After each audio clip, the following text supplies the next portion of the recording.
Hey, everybody, it's Maria from What's the Story with Maria. How's it going? Nice to have you. We're so happy you're here. Tonight is November 19th, 2024. We are deep into Scorpio season, and we have so many Scorpio friends. So, tonight, two wonderful people that are joining us, Jill G, or just Jill, she goes by, and Patti Rothberg of the Ruminators, and many other things. So, Leo, hit that promo. I'm a big fish in a small pond. Got my days free and my nights long. I create my own reality. Who I am is fine with me. As famous as I wanna be. Who I am is fine with me. It's who I am. It's who I am. Who I am is fine with me. It's who I am. Welcome back. We are so glad you're here. So, uh, so many things going on, and so many things I don't want to talk about. How does that sound? Crazy, right? So, I am so grateful to have this outlet and that Leo and I get to do this every week so that we can just go back to our wonderful creative lives and let the world spin out of control out there because there's not a damn thing we can do about it. I mean, there's lots of things you can do about it to feel better, and I always I'm all about being active, staying active in the sense of sticking up for your own life and making sure that you're plugged into the right kind of people and the right kind of things.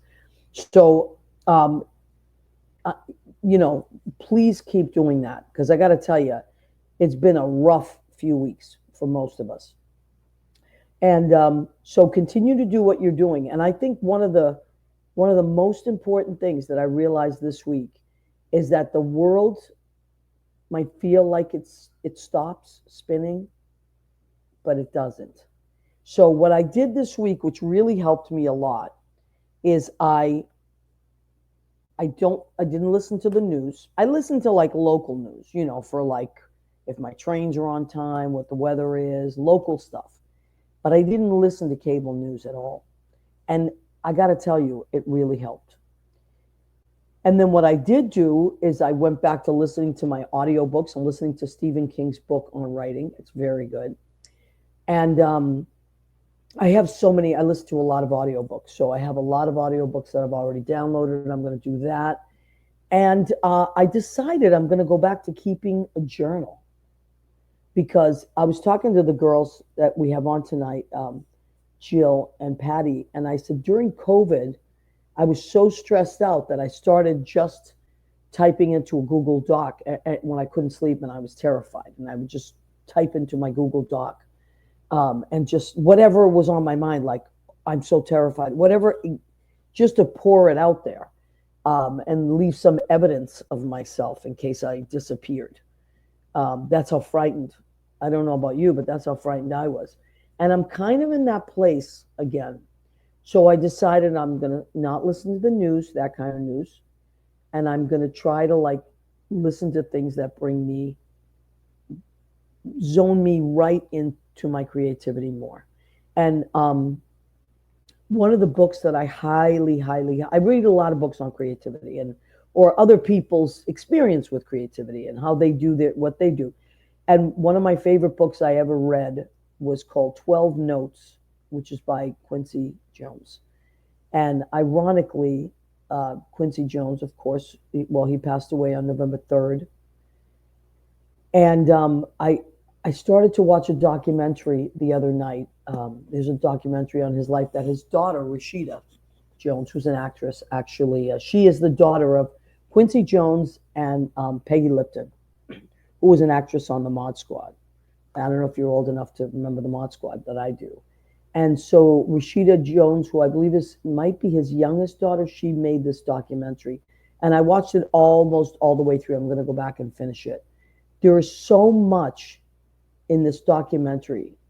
Quincy Jones was such an amazing person, and you talk about being up against the most difficult things that you can imagine. Um, I mean, he was a little boy in the 30s. Can you imagine being a young black child in the 30s in America?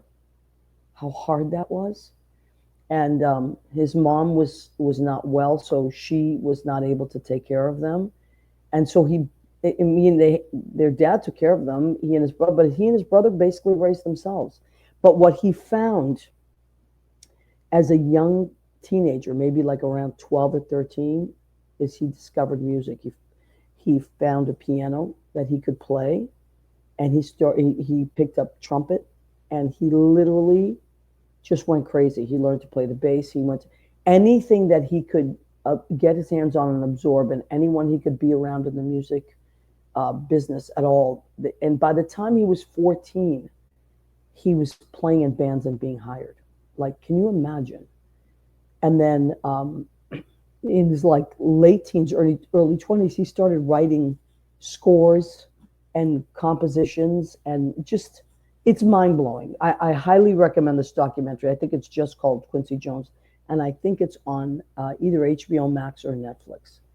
So just go and look it up, and do yourself a favor and get the book 12 Notes, and you will not feel so bad about your own life. You'll think, if this little boy can deal with everything that was coming at him at a time in America that was so horrific, and he just kept at it, then I can do it too. You know, and I was really thinking, I was thinking a lot about that whole MAGA, Make America Great Again thing, and how people say, well, when was it great then? When what because I personally think it's the best it's ever been now, right? I mean, not now, but like 2 weeks ago. And how the world is going. I mean, for us, for most of us, it's so much better now than it ever was. Like I said before the election. But when people say make America great again, it really got me thinking when I watched this documentary. What does that, what did you mean by that? That's a very specific thing to say. So, in other words, let's go back to that time when we could control everyone. And it really got me thinking. So, what I am going to do, I'm making thank you for joining me, my love. I'm glad you're with me. I love that point that you were making. Yes, and you know what, Leo? It really, I mean, I love Quincy Jones anyway. Have nothing but the utmost respect for him. Oh my God! And Soundtrack of a life, really. I mean, movies, films, all those TV shows that he wrote. He did so many TV show themes. yes, and you know what else? When he was a young, I guess in his late teens, early 20s, he went to Paris with a bunch of musicians, and he really flourished there because Paris was not, it wasn't, didn't have the racism that we had here, right? No, Josephine Baker was able to thrive at the same time over there. Right. So he was so amazing, this young guy. And Frank Sinatra got a hold of, like, he listened to some of the arrangements that he was doing, and he said, I have to work with this guy. And he hired him like right away and loved him and hired all the musicians that he worked with.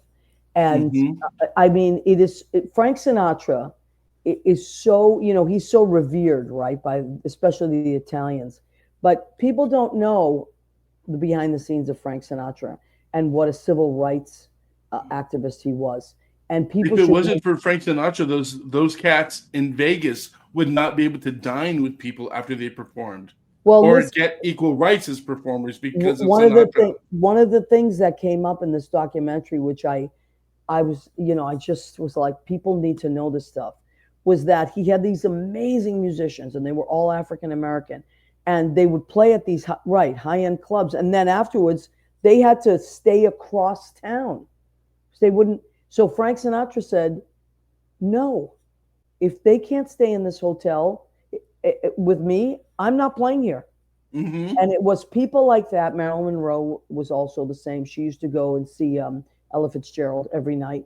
She said to the club owner, if you hire this singer, I will come and sit in the front row every single night. And she did. And the same thing. She Mae said, West no, was no. also a person that put Yeah. some guts into it. So I just want to put that out there that we're entering a very strange and dark period in our history, and we must be ready for that, but we also must be ready to stick up for one another, to stick up for ourselves and one another. And there, to quote Michael Isaacs, our great friend Michael Isaacs, there are more of us than there are of them, and we need to stick together. And music now more than ever, all kinds of creativity more than ever now. We really need it. So, do you have a Quincy Jones favorite in your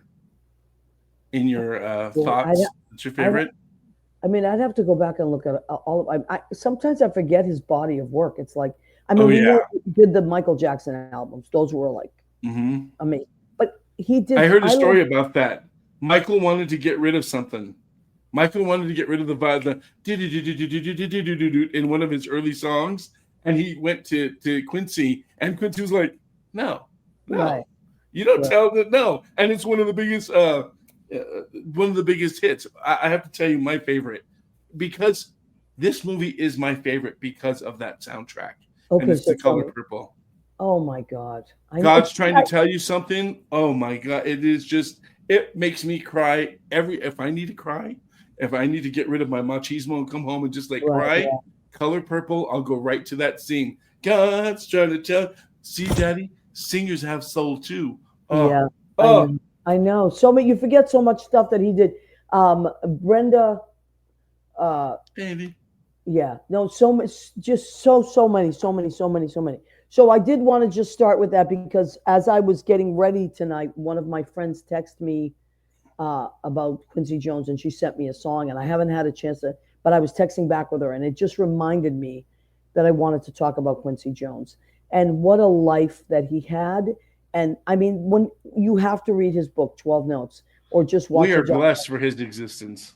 But he had the hardest childhood you could imagine, the hardest, and it was. And I keep thinking, if that kid can stay in the game, we can stay in the game. I think he was the one that got Ray Charles off the Chitlin circuit as well when Ray was doing it, and it was Quincy that pushed him to Yeah, but Ray was 2 years older than him, but he was still a young kid. They were kids. They were still friends. Yeah, they were kids, and if they can do it, we can do it. Yeah, it's go back. Listen, if you're feeling down, and if you don't know what to do, go back and listen to the old stuff. Just so you know, guys, in the future, when we're talking about Maria, I'm going to be that person that was like, oh, yeah, he was my friend, and I got to talk here. We're going to talk about it like that, too, just, Oh, my God. All right. So let's say hi to some of our friends, and then I can't wait to zoom in our wonderful guests. Can we talk about our November spread, too? Our what? Oh, whoa. All right. I thought you were talking about Thanksgiving. Holy moly. Okay, so this is our friend Tom Gold. He is a choreographer, and obviously, look at that. I know. I mean, what an extension! And Leo, you had to comb through many pictures to find the best one. So I thank you for doing that. I know you, blood, sweat, and tears, baby. But so speaking of, this is Tom Gold. He is Liz Goldenberg's brother-in-law. He's married to Liz's brother, and he. Go and look up the Tom Gold Dance Company. They're amazing, and they're always doing something spectacular, and he's the loveliest person. Thanksgiving is right around the corner, and Leo, once again, as is his job every year, to comb through semi-nudes and pick the best ones. We have our Nothing But the Apron calendar, and as my sister said, only you, Jalen, can get people to take off their clothes for no money. I never ask anybody to do anything they don't want to do. But what we do is we get our friends to, actually they come to us and say, can I be in your calendar? And so we have 12 or maybe 14, because there's some of them or more. Couple couples this year. So people that wear Nothing But the Apron, and the calendar will be available. I think it's getting delivered in about a week or two. Yep, it's being printed as we speak now. Right. So it's about the same size as last year, but a thicker quality. So that's really good. So we will let you know, and please feel free to. I will have them at all my jobs in the city. You can stop by and pick them up, or if you want them delivered, I will put them in the mail for you, so you can have them for Christmas. You can also pre-order them at what'sastorywithmaria.com. Okay. And she said they were thicker. THICC. What? Ooh, I'm hip with the lingo, man. I know, I'm baby. hip with I the know lingo. you are. All right, let me check on. So Danielle of Danielle Alexandria Alchemy has joined us. Happy Tuesday, Maria Leo, and What's the Story, fam? Happy birthday to Rena, Lynn, and Lori. Yep, our Scorpios. And Bill Goffey is also a Scorpio, but he's born in October. Speaking of audiobooks, Cher's new came out to. Yes, thank you for reminding me. Cher's new book. I have to get it. I love audiobooks. I like both, but I really, because I drive a lot and I can listen. And now I'm not listening to the news anymore. I'm not listening. I haven't put any of it on. I don't want to hear it. You know what? You got yourself into this mess. You guys take care of it. I'm going to be over here working on 2026 and the midterm. Apparently, the demo's new theme or strategy is FAFO. Yes. F around, find out, baby. Find out. I love it. Andy, Sudi Rick Caritas, good advice. Thank you, my friend. His busy season is coming up. Rick is a screenwriter and also a songwriter, and he's got a lot of Christmas songs. So go and check. All he wants for Christmas is Me Gone. Me Gone, hysterical. And then Andy Prasky, who we adore. Hello, guys. Happy Tuesday. Andy and his gorgeous, wonderful, beautiful. What a beautiful soul your sister is. I want to like hang out with her, Andy, and we have to have lunch, all three of us. And if Leo comes to town.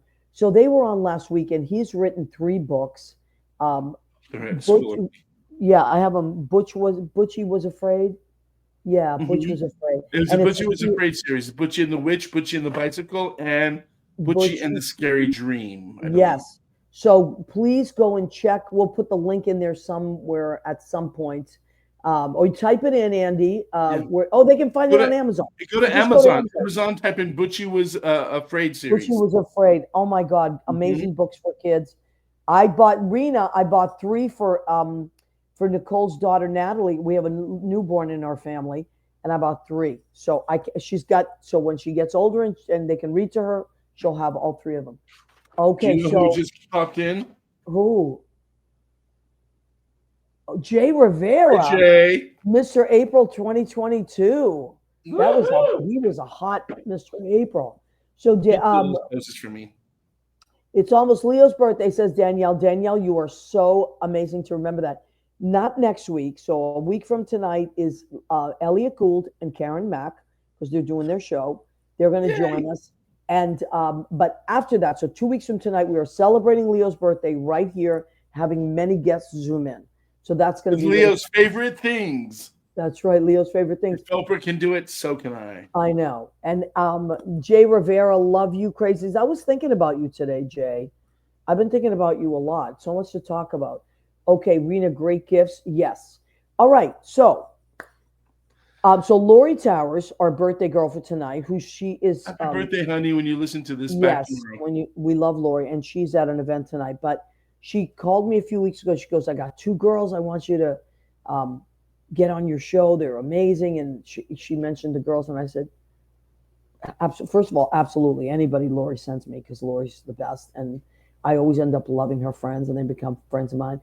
But so we got them on for tonight. We have Jill G, or also goes by Just Jill, and Patti Rothberg.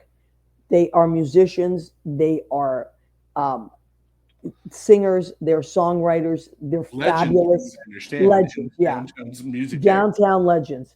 But they're all over the place. It's not just downtown. So what do you think, Leo? Can we zoom them in and stay with us? Stay with us too. Yeah, but I gotta do this. I know. Hey, girls. Hi. Oh, nice to see you again.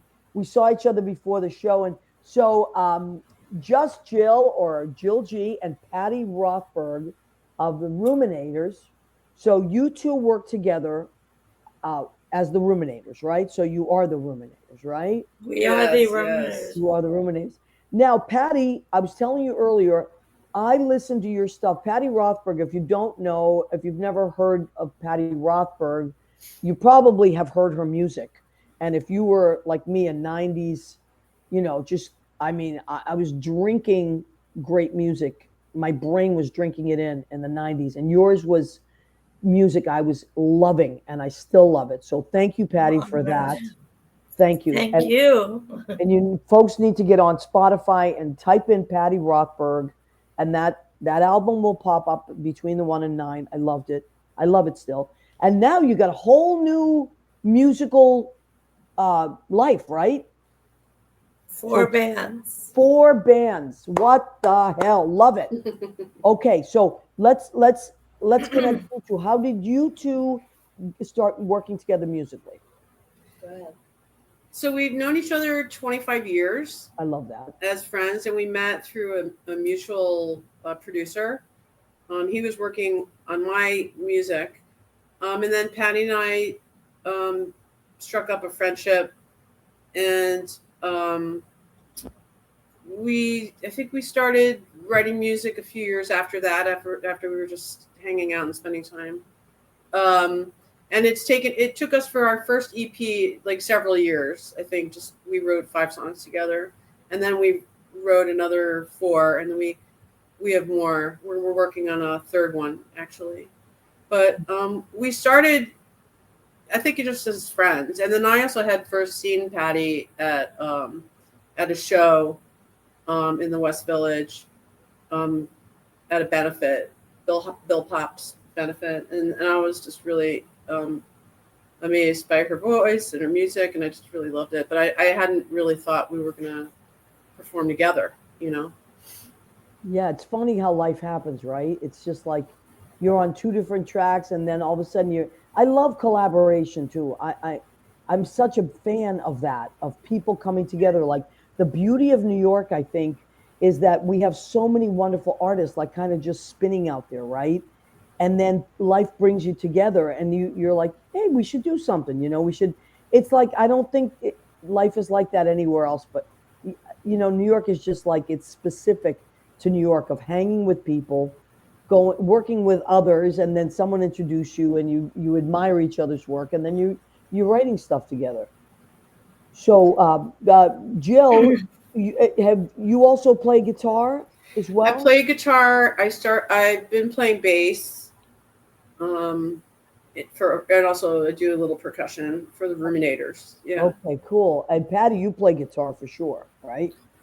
When in the 90s, for that record that you're talking about, I was signed to EMI.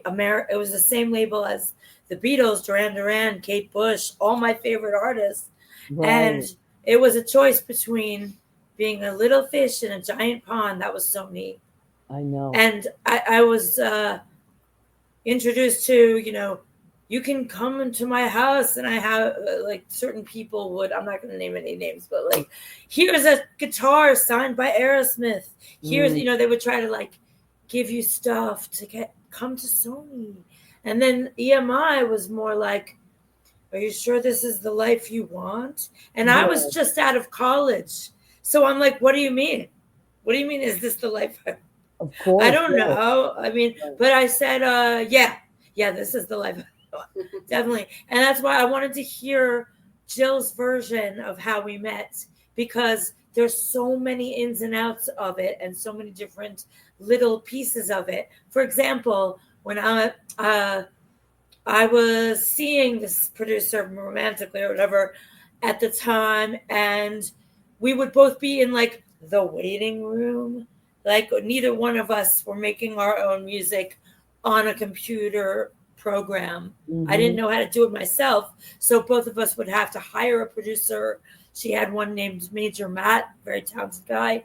And that's who she was working with before. And then it shapes the sound of your music. Of course. So what you were drinking in the 90s was probably a lot of the same stuff that we both were listening to. Like, I mean, some females, like I loved Julianne Hatfield. She loved Liz Phair. I also love Liz Phair too. But Yeah. we would have, or like we'd be waiting for our records to be mixed by this man, and I would notice that she would have these fabulous outfits on, And today we actually have like a psychic beeline to each other's taste, and we say the same thing at the same time. We've been friends for such a long time, and our writing process, because in 2008, the romantic aspect of this producer and I ended, so I was having a lot of slumber parties with Jill because she lived just 2 blocks away. I love that. I love so that. I'd be on the couch. I think that's when things got started. Like it was sort of that's how the breakup phase, and then that's when we started writing. Maybe before that, we started writing some music. I wonder what the first song is that we wrote. Jerry's. I think Jerry's. That's right. Yeah.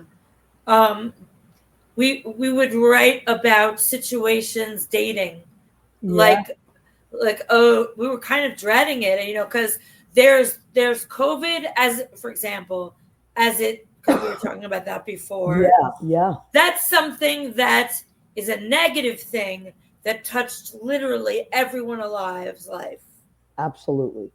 And sometimes for the better, sometimes for the worse. So this breakup was very painful because it was 10 years long.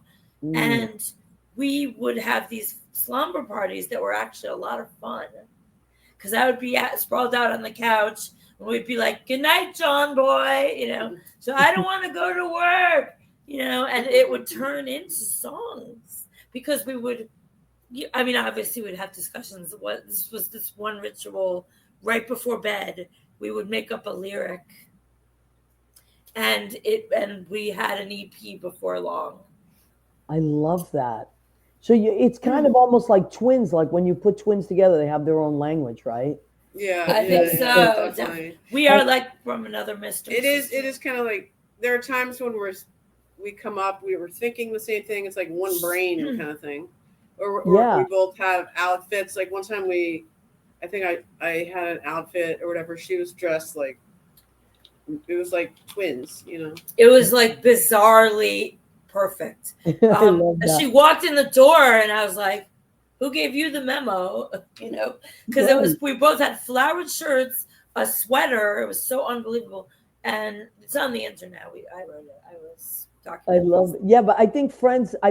Creative friends. I know I have certain friends like that we just one of my best friends, Susie, and I have worked together for over 30 years, at different jobs. We've had 4 different jobs where we end up working together.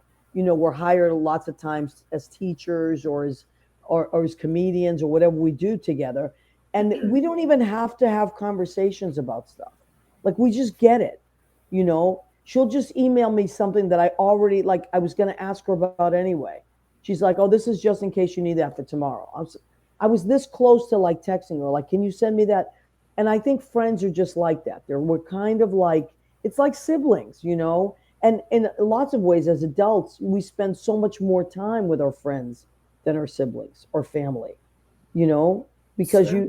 we come to New York and we do what we're doing, and then you just, we kind of raise each other, right? We're these young artists that come to the city and we kind of raise each other, Well, I think we're both actually from New York. So it's been interesting to see New York change also too Oh my God! Because I was here in the 70s for junior high school and high school, and then I left for Chicago for grad school, and then when I came back in '99, then that's around the time that I met Patti. Yeah. And Patti was also from here originally, so it's sort of New York is the backdrop, and also that being part of our aesthetic, I think too. Did you two live on the Lower East Side? Oh, you performed a lot down there, right? We met on the Lower East Side at a place that's no longer there called Kenny's Castaways. Of course. I know it well. I know it well. Did you write the theme song, before I forget to ask you, of your show? Yes. Is that you singing? Yeah. And are you singing with Susie, or is that just you? No, that's just me and my friend Greg Schlotthauer, who's an amazing musician.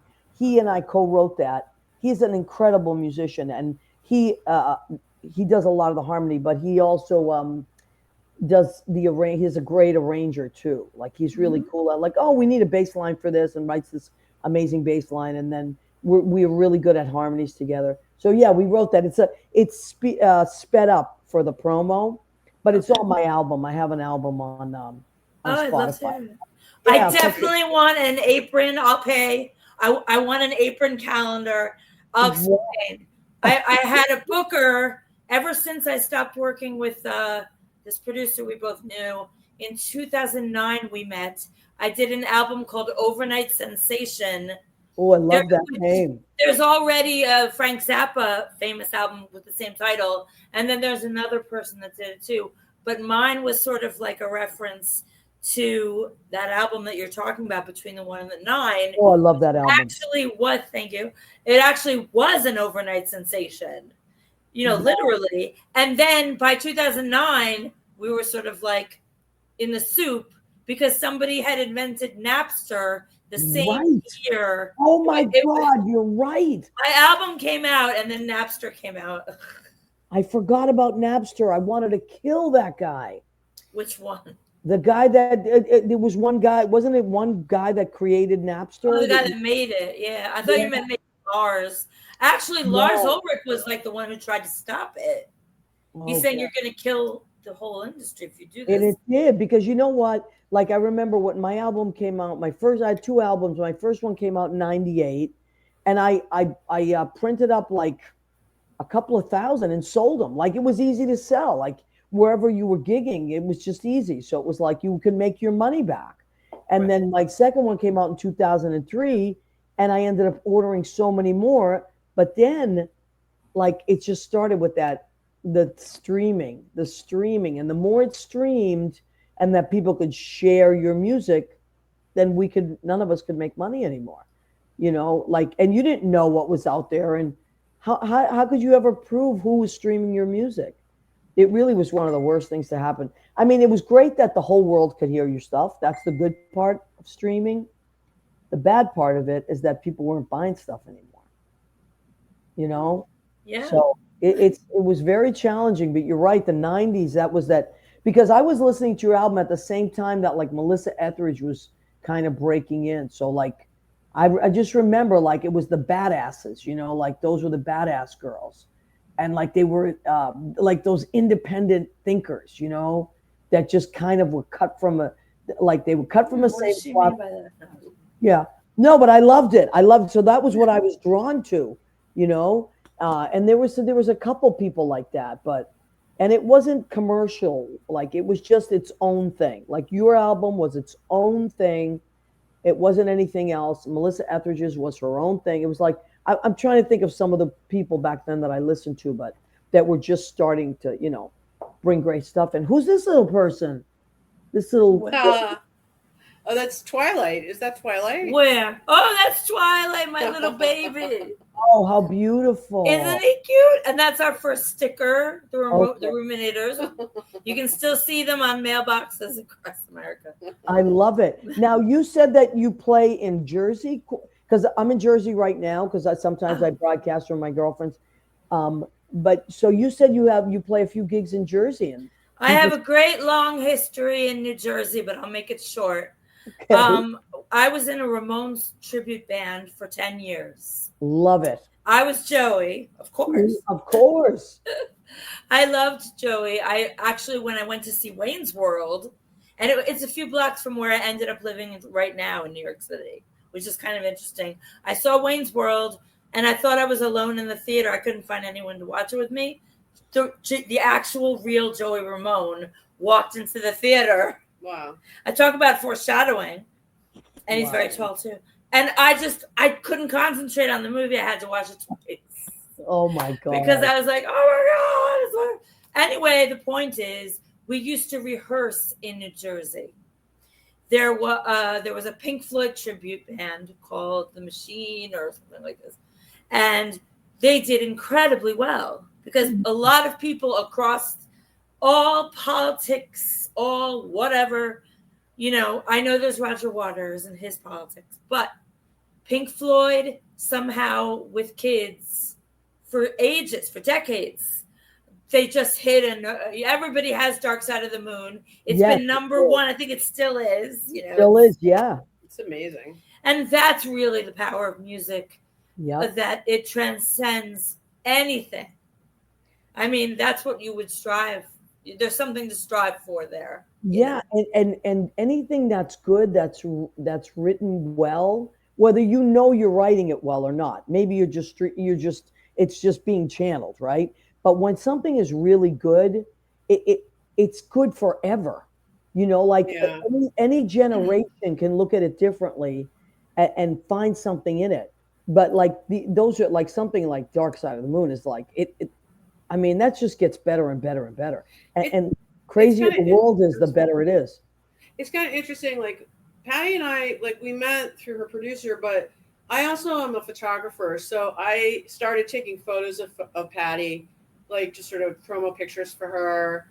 And then I think at one point there was like a dance studio with like 1 million mirrors. So, I took photos over there, and I would take, sort of surreal pictures of her dressed up. And we ended up using them in the book that I wrote. It took me 5 years.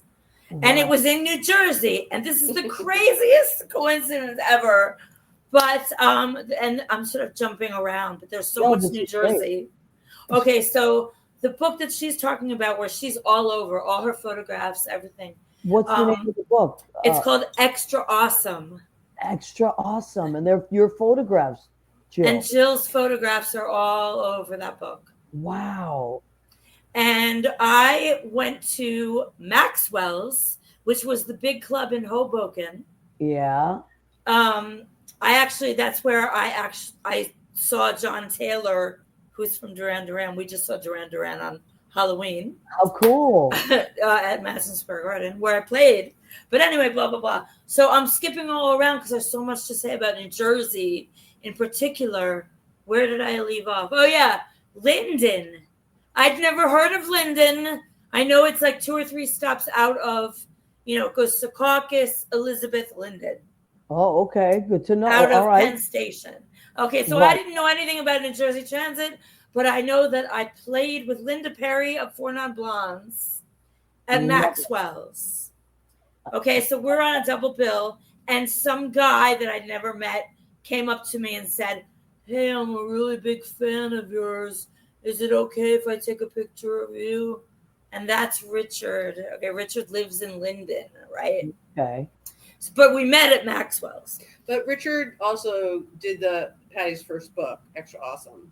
Wow. Right. So he said, "I need to have a day with you.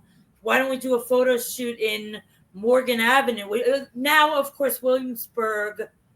We're in Brooklyn. But anyway, we went to Brooklyn because they were tagging the graffiti, which now has been there for years. The year was 1910. That'd be funny. 2010. And Richard is a photographer. And he used to live above the funeral home in Linden to save money. And also because he has a very he's got like dark humor. He's hilarious. Yeah. And he doesn't care, Yeah. So that's how Jill and Richard met, through photography. And they could have monetized. She should be like, a billionaire or something, because her photos are beautiful and artsy. And she actually uses old cameras and toy cameras. That's fantastic. You can see them in Extra Awesome. Same thing with Richard. But their complaint, just like our complaints, is that everybody has a phone, so everybody has a camera. Right. So now everybody's out of a job. And everybody's a photographer now. Anybody can be. And you know what else is that anybody can take a picture of a picture and share it. Like people do that all the time, or people post stuff, or you can go flip through a book and, oh, I love that, click, and then you can share it. You don't. Showing the mannequin. Yeah. Beautiful. Yeah. We would go. That's another. Okay. So what do I say about Jersey? I had a manager from Teaneck. Yes. Teaneck's out there. That's out there. And I met Phoebe Snow right before she passed away. Amazing voice. Oh my God, Amazing I person. loved Phoebe Snow in the 70s. I listened to so much Phoebe Snow. I mean, wow. And then I was working in a restaurant once and I waited on her. I waited on her and Helen Reddy. They were together. I have a Helen cool. Reddy record That's cover in my apartment. Wow. Just because, I mean, it was like, I am woman, hear me begin to roar, but not quite. I'm sorry. Is it okay if I roar? You know, Right. like, and nobody ever really roared. And now it's like, you think you're going to roar, bitch? You know, now You know, it's kind of what you were saying, Maria. Sort of, it makes me think like, what was you know, the ideology that's being brought back? It's from the 50s, like, you know, Right. before women were voting, before women, you know, had a voice, before women were working as doctors. You know what I mean? So, or there were very few. So, it's kind of interesting. Like, are we really going to go back?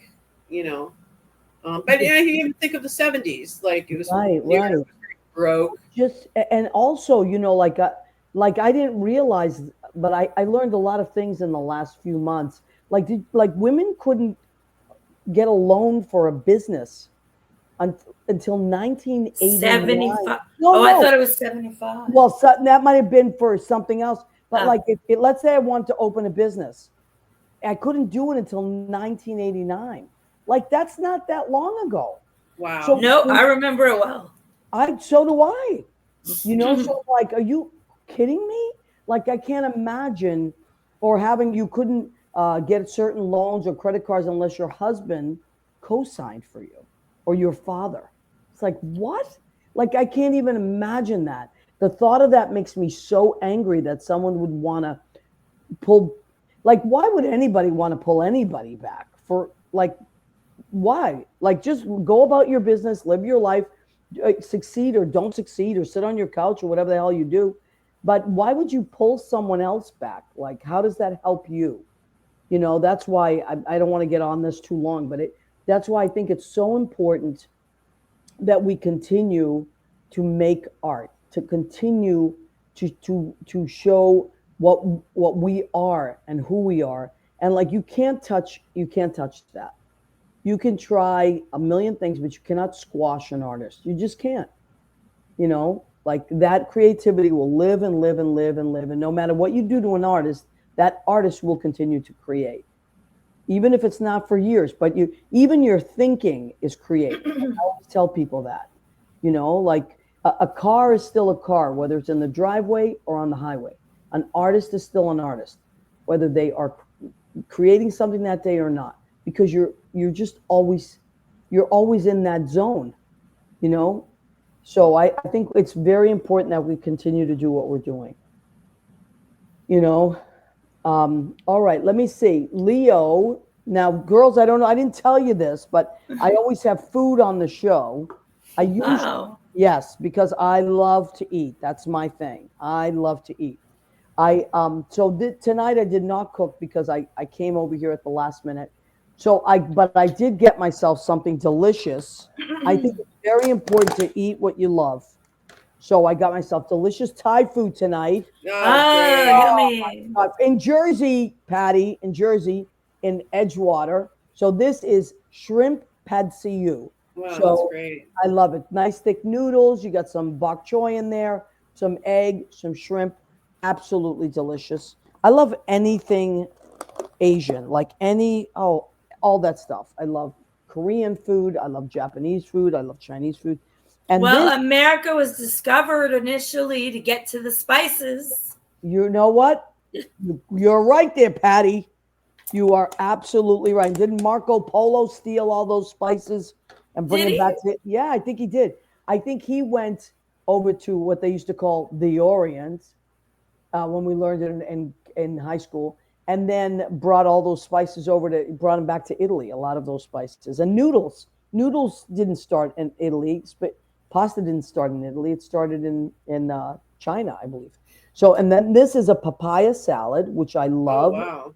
Oh my God. So it's delicious. Delicious.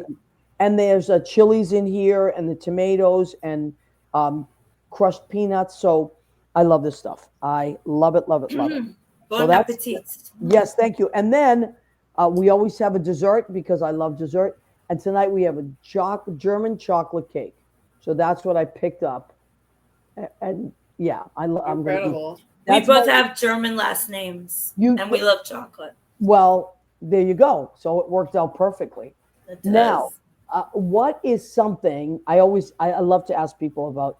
What, like, do you ever after a show say, when I get to the show, I'm gonna go and get something to eat? Or are you more like drinkers? Like, how do you reward yourself after a show? After a show. Yeah, you do something challenging, or you're like, you got to stay focused. And afterwards, do you ever, what's your reward? Well, I mean, I don't know about after show, but I love Indian food.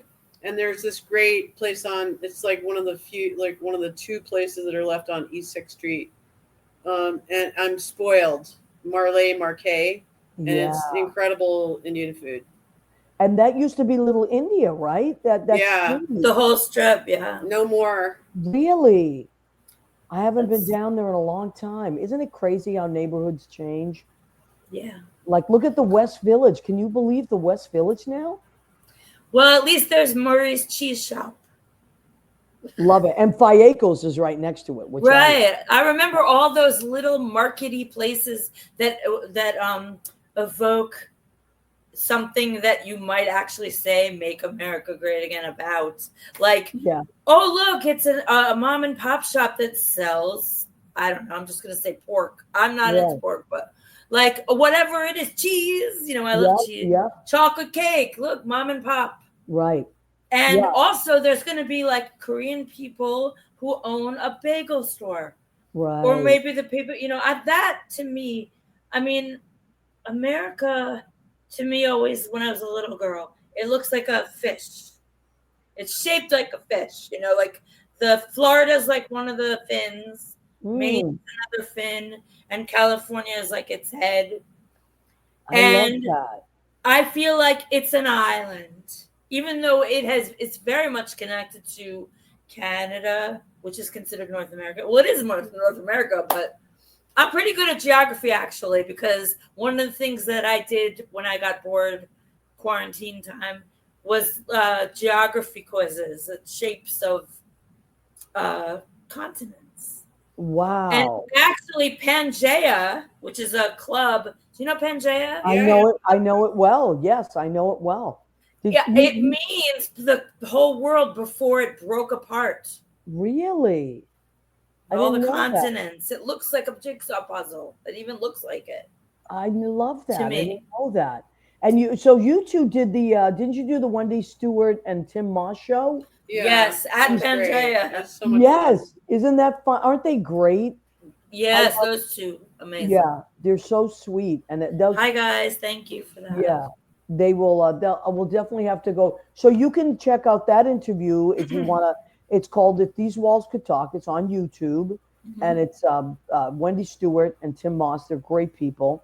And it's at Pangea. And you can go and watch your interview. Now, we have gigs coming up, right? Ladies? Yeah, we have gigs coming up on December 1st at Lucky on Avenue B. Okay. December 1st. That's the first place we ever had a gig. Really? Avenue B. Yeah, and then we're playing Little Ethel's. Young Ethel's. December 28th. And where is that? Where's Young Ethel? That's in Brooklyn. Okay. In Brooklyn, I think. Young Ethel's, I think it's December 28th. And then we also are probably going to be in Parkside in February. Okay, great. That's fantastic. And you're going to both be playing that's going to be a live show, right? Do you have other musicians or it's just the two of you? No, it's just both of us. Just us. Okay, cool. And Patti, you said you were in 4 bands, huh? Yes, it's not like one day I woke up and said, I'm going to join 4 bands. Right. It's something that evolved.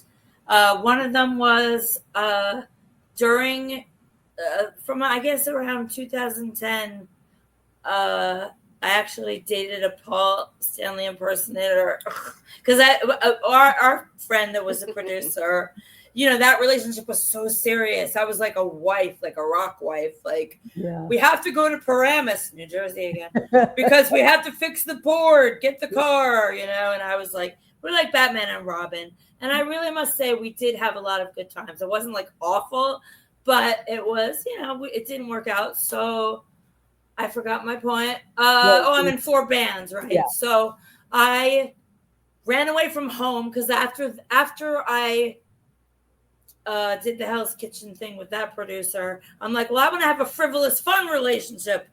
I'll get with this guy. I knew he liked me for like 8 years, and I didn't pay any attention to him because I was in a relationship. Right. And I didn't know that he was a Kiss impersonator. He did Paul Stanley, Wow. and he never did. He had groupies and stuff, but I wasn't one of them, partially because he never told me he was even doing that.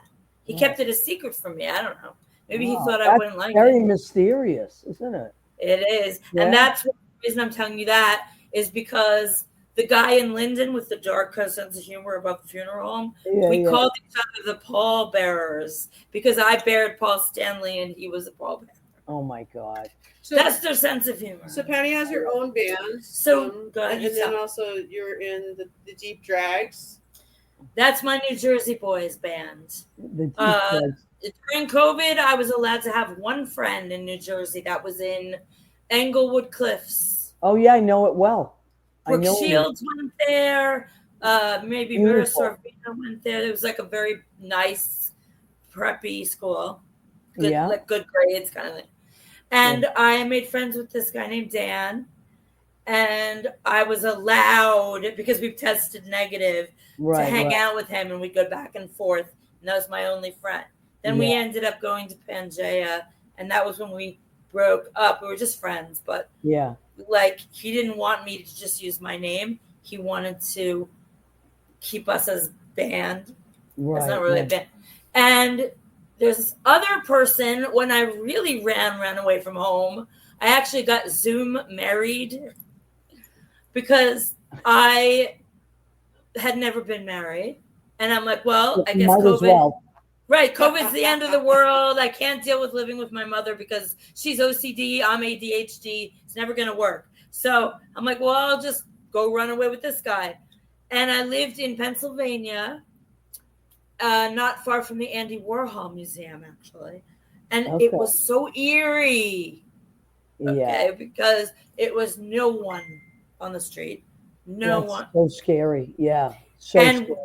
The thing that this guy that I was with for temporarily, luckily I left after about 6 months. He was into filming horror films. And his favorite thing was Dawn of the Dead. And like, so I felt like I was living within a movie about Dawn of the Dead. And that was crazy. Okay, so that's a whole other show. Like we would need a whole other show. I know. So what are the other bands, Jill? Well, the Ruminators. The Ruminators and then the Graveyards. Is you're in 4. The Graveyards is led by a guy that had a songwriters group on Zoom when I was in Pennsylvania. Okay. And we both like X. That's why I have my hair like Exene Cervenka. Yeah. I wrote my first song, Flicker, which is the first song on your album that you have. Yeah. Based on their song Nausea. Okay, good. So it's all connected, of course. Of course, everything is. And I noticed you have a Barbra Streisand poster on your wall. Well, that is my girlfriend's. She is a huge, like, ridiculous Barbra Streisand fan.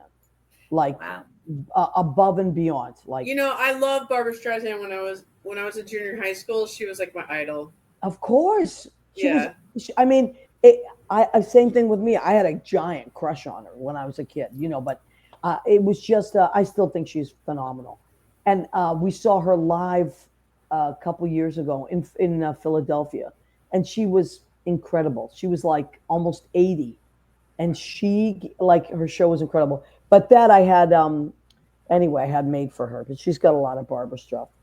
Now, are you going to continue to take pictures, Jill, and do all that? Oh yeah, absolutely. Like I have a photo in the permanent collection at the Museum of the City of New York. Wow. I do all of our art, most of our artwork, photo work, and I The do a lot of stickers. abstract photography.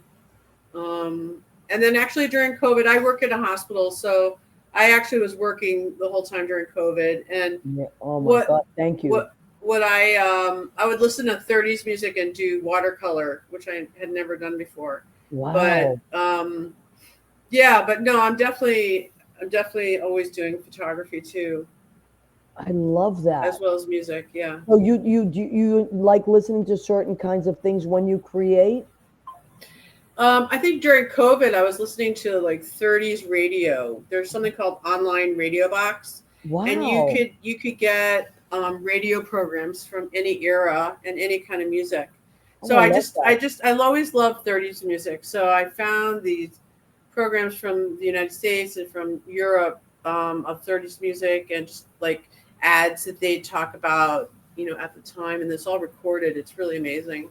I wonder if you had a past life in the 30s. You must have. I mean, I feel like if you're so connected to an era, like you must have lived in it at some point. I always felt that. But okay, I mean, I can't believe this hour has flown by. We're almost at the end of our show. Okay. So I always ask our guests to leave people with something inspiring. Like most of the people that listen to the show are creative people. That some are chefs, some are visual artists, some are musicians. So if you're having a bad day out there, and what is it something that you do to stay creative? What do you tell yourself when you're not feeling so great about staying in the game? For me, I do like I'm a visual artist, and sound is very comforting. So I listen to the Marriage of Figaro, and then I also look at Rothenberg's art. And the color fields and the music just like brings me down. Like I'm just always brought to center immediately. Wow. It's like a few seconds, and then I'm like less than a minute, and I'm like brought back to. Wow. Yeah. I love that. How about you, Patti? Well, I have to admit that sometimes it does just completely take over me. But what helps me is to stir the molecules up a little bit. For example, if I move all my guitars somewhere. Oh. To the right. To the right. To the left. No, like if I put them, let's say, on top of, there are these cabinets in the kitchen where my cat, when he was a little kitty, he would sit there, but he doesn't go there anymore. I think because he fell off, he scared himself. But anyway, so I like to stir up the molecules because I can't leave them there. I know that I'm going to need them soon, or, so like today I threw away this rug that I had for so long that it was like part of the furniture, but it was really just like a little tiny area rug, and it was filthy. So I just wrapped it up, threw it away. And I do custom paintings. So like if your girlfriend or friends ever need like a Barbara Streisand, Barry Gibb guilty cover or whatever, wow, good to I know. do that. Talk about taking a picture and copying it. But I mean, it's the original painting. So there was a guy in Florida who ordered a painting, and I today got that out of my house. So that stirs up the molecules. Now I can see the floor, I can sweep, I can listen to music. It changes your mindset. It changes the energy too, yeah. And lets certain light in, right? Like sometimes they say you're blocking the light. I love that. Yeah. All right. Well, listen, you're gonna have to come back because there's so many more conversations to have. I just has been so great.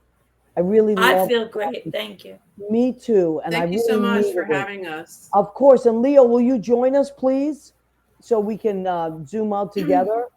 I want an apron calendar. Okay, Patti, I'm gonna reach out to you as soon as they come in. I should get them within the next 2 weeks. And then you live in the city, right? Mm-hmm.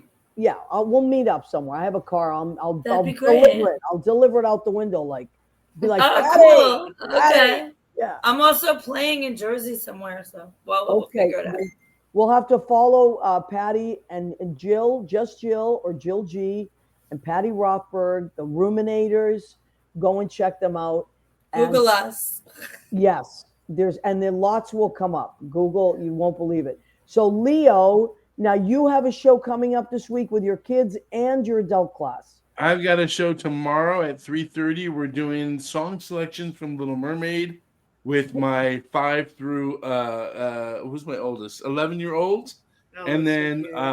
on Great. Friday, we've been doing our 12-week workshop for our cabaret, Fireside Cabaret, for my senior citizens. I love So which is my age group and up. So great That's great. songs like Yeah. Mike and the Mechanics, some Oh, wow. cabaret, some what do I have? Some the song High Hopes, but Doris Day version, Yeah. 9 to Wow. 5, some Dolly Parton, some Miley Cyrus, and great stories from these wonderful people that have lived a little bit longer than me, just a little Oh, bit. I love that, Leo. So break a leg, my friend. We love you. I just wanted Jill Crozier. A lot of Jills tonight. Jill Crozier has joined us. Jill Anderson, my friend from Jersey, has joined us. Jay Rivera, who I want to make sure I didn't miss anybody, and our usual suspects. So happy Scorpio season to all our Scorpios. Lori Towers, Rena Cugnali Berge, my cousin, Bill Goffey, Lynn Portis. Please come back every Tuesday at 9. We are here. We love and appreciate you, and we'll see you again. Thank you, Patti. Thank you, Jill. Thank you, everyone. Thanks. Thank you, Leo. Thank you. You're welcome.